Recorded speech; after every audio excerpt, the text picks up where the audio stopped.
งนี่กล่องละ10 บาทเราลองมาเปิดกันดีกว่าอย่างดีเลยกล่องสุ่มอะไรก็ไม่รู้ เหมือนต้มยำกุ้งเลยมาม่า เป็นห่อต้มยำกุ้ง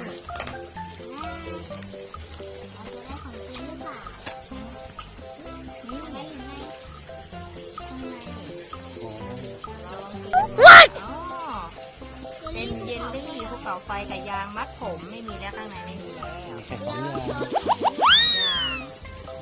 ไม่มีซอส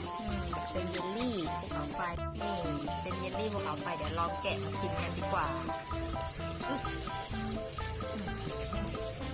ไก่ เปิดได้แล้ว ยินลี่ภูเขาไฟ นี่เป็นอย่างนี้ ชิมดิไป นาชิมเลยให้พี่นาชิมกินเลยนะอร่อยปะ เปรี้ยว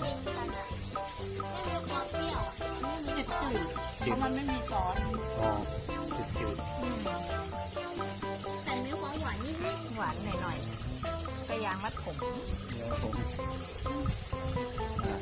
ร้าน แล้ว กล่ มา อง กล่องที่สอง ๆนี่เปล่า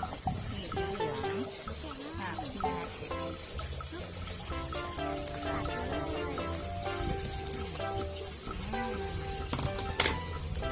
ต่อก็ตอนนี้ เก็บใส่เทียบเลย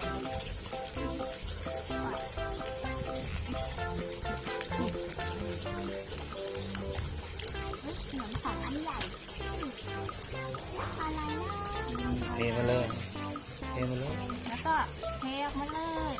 เหมือนเดิม เหมือนกันเลยยางผสมก็สีเดียวกันเลย เหมือนกันเลย เหมือนกันเลย อันนี้ก็คงไม่ต้องชิมแล้วเขาเหมือนกันเลยมันก็ยางผสมสีเดียวกันเลยเหมือนกันเลยอร่อยไหม อร่อย ใช้ได้ เหมือนกันมีเป๊ะเลย เหมือนกันเป๊ะเลย2 กล่อง ชอบก็อย่าลืมกดไลค์